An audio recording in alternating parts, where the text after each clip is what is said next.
गौतम बुद्ध हमेशा ही सही समय पर प्रवचन देने पहुंच जाया करते थे। वो आज तक कभी देर से नहीं आए थे और ना ही उनकी वजह से आज तक किसी को इंतजार करना पड़ा था। लेकिन आज पहली बार ऐसा हुआ था कि उनके शिष्यों को उनका इंतजार करते काफ़ी समय हो चुका था, लेकिन बुद्ध अभी तक प्रवचन सभा में नहीं पधारे थे।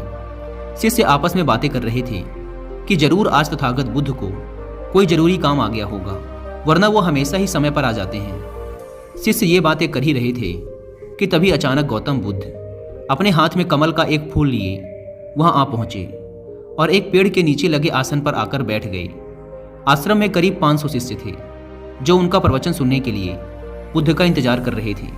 इन 500 शिष्यों के अलावा आश्रम में एक और शिष्य भी था जिसका नाम था महाकश्यप। आश्रम के बाकी शिष्य मानते थे कि महाकश्यप पागल है, क्योंकि वह कभी भी उनके साथ बैठकर बुद्ध के उपदेशों को नहीं सुनता था।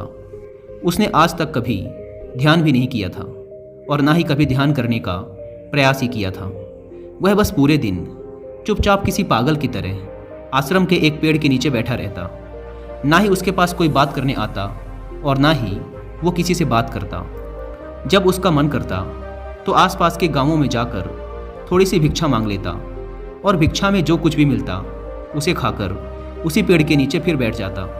वो बस पूरे दिन आश्रम के पेड़ पौधे, आसपास बिखरे पत्ते, घास और आश्रम में आते जाते भिक्षुओं को ध्यान से देखता रहता। सभी का विश्वास था कि वो एक धार्मिक इंसान नहीं है। आश्रम में रहने वाले सभी भिक्षुओं का मानना था कि वो एक पागल और मूर्ख इंसान है जिसे कोई भी कुछ नहीं सिखा सकता।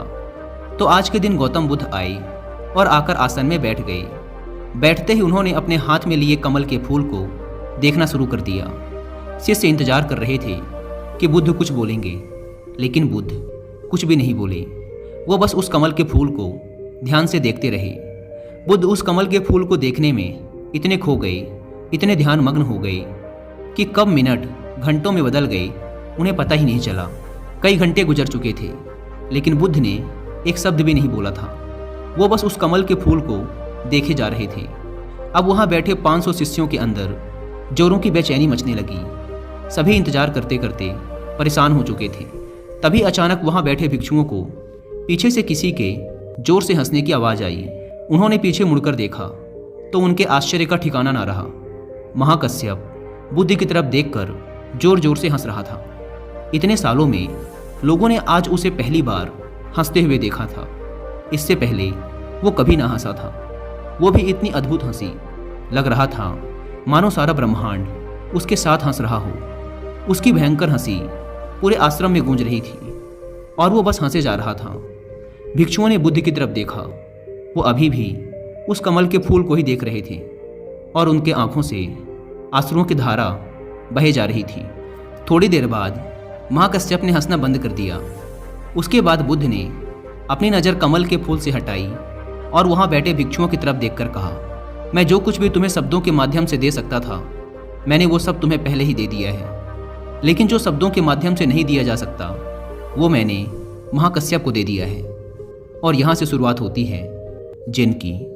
जिन एक संस्कृत का शब्द है जिसका मतलब होता है ध्यान। गौतम बुद्ध ने दुनिया को ध्यान सिखाया और फिर बौद्ध धर्म इस ध्यान को चाइना ले गए, जहाँ इसे जिन कहा जाने लगा। फिर चाइना से होते हुए ये जिन परंपरा जापान, कोरिया और दक्षिण पूर्व एशिया के कई देशों में फैल गई। जिन आत्मज्ञान प्राप्त करने का एक बहुत ही अजीब लेकिन अद्भुत तरीका है, क्योंकि इसमें किसी भी तरह की कोई बाधा, कोई बंधन नहीं है। क्योंकि इस परंपरा का ना तो कोई निश्चित विज्ञान है, ना कोई शिक्षाएं, ना कोई ग्रंथ और ना ही कोई निश्चित अभ्यास करने की विधि। बस आपको अपनी आंखें बंद करके बैठ जाना है और इंतजार करना है। फिर यह घटना आज नहीं तो कल आपके अंदर घटी जाएगी। जैन परंपरा में ध्यान करने का कोई निश्चित तरीका नहीं है। इसमें बस आपको जागरूक होकर ये देखना होता है कि आपके दिमाग में किस तरह के विचार उठ रहे हैं, लेकिन आपको उन विचारों में उलझना नहीं है। बस उन्हें देखना है। एक विचार उठेगा और फिर वो अपने आप गायब भी हो जाएगा। बस आपको उन्हें पूरी जागरूकता के साथ देखते रहना है। जब आप मन में उठने वाले किसी एक विचार का निरीक्षण पूरी जागरूकता के साथ करते हैं और फिर जब वो विचार आपके मन से गायब हो जाता है और आप दूसरे विचार के निरीक्षण के लिए तैयार होते हैं, तो आप पाएंगे कि दूसरा विचार उतनी तेजी और जल्दी से नहीं उठा। ऐसा इसलिए होता है क्योंकि जब आप अपने मन के विचारों पर ध्यान देना शुरू कर देते हैं तो हमारे मन की भाग दौड़ कम हो जाती है और मन शांत होने लगता है। और फिर एक ऐसी अवस्था भी आती है जब हमारा मन विचार मुक्त हो जाता है। मन में कोई विचार नहीं होते। दो विचारों के बीच की यही विचारहीनता ही सच्ची चेतना कहलाती है। शुरुआत में इस विचारहीनता का समय ज़्यादा लंबा नहीं होता। ये ज़्यादा से ज़्यादा 8 से 10 सेकंड का ही होता है, क्योंकि हमारे दिमाग को सालों से लगातार सोचने की आदत पड़ चुकी है।